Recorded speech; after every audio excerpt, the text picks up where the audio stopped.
Since HMRC's ill-conceived and hurried implementation of IR35 almost 20 years ago, it's become the norm that hundreds of thousands of people in the UK are no longer employees, but work on a contract or freelance basis through a personal services company or some kind of arrangement. Many of these arrangements were missold to innocent people as a way of getting paid when working on a contract basis.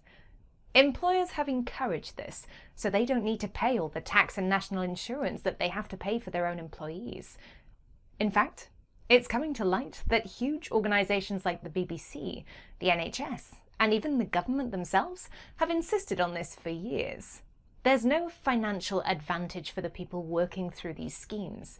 They don't have the security of actual employment. They get no sick pay or holiday pay. They have to pay for their own pension, their own insurance, and any training they need to do their job. And don't forget, not being an employee means the big employers can simply get rid of them whenever they choose. No need for redundancy or other protections. But I suppose that's all fine, as it's entirely legal, and HMRC haven't done anything about it since the year 2000.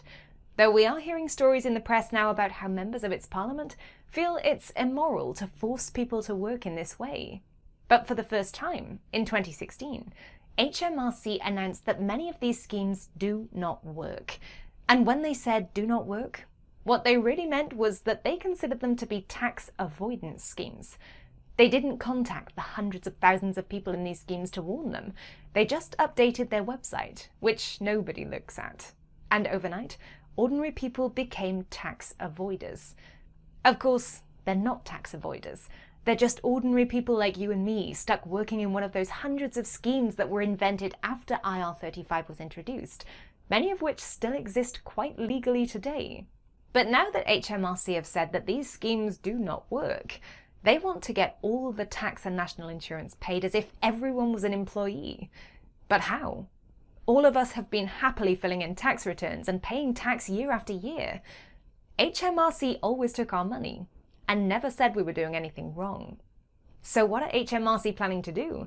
Well, they aim to introduce a retrospective taxation on us all in 2019, so that anyone who they say was in a scheme that they've now decided does not work must pay all the extra tax and national insurance that HMRC think they owe from working over the last 20 years. And that might be achievable if you're lucky enough to be a high-earning football player, but for the rest of us, it probably means bankruptcy. Even the Supreme Court recently ruled that liability for this new HMRC demand must lie with the employers, not with the individuals who innocently joined these schemes. The government have no right to pursue workers for unpaid tax. To retrospectively tax individuals would be undemocratic and frankly unthinkable. So why aren't HMRC chasing the employers? And why isn't there some regulation that protects us workers and holds HMRC, accountants and the scheme operators to account for creating and supporting this whole sorry mess and doing nothing about it for decades? Retrospective taxation undermines the very core of taxpayer protections in this country, and it's a vindictive cash grab, yet HMRC seem to be getting away with it. They've told our members of parliament that we're all tax avoiders, and it will bring in millions of pounds of much-needed tax income for the government, and everyone's fallen for their blatant lies. HMRC only announced the schemes do not work in 2016. How can they now implement policy that retrospectively taxes individuals, not companies, going back 20 years? If you think you may be one of the hundreds of thousands of individuals facing life-changing, unfair taxation that could bankrupt you and your family in 2019, or if you agree that this situation is unjust and you want to find out more, visit or join Loan Charge Action Group at hmrcloancharge.info for just and fair treatment by the government we elected.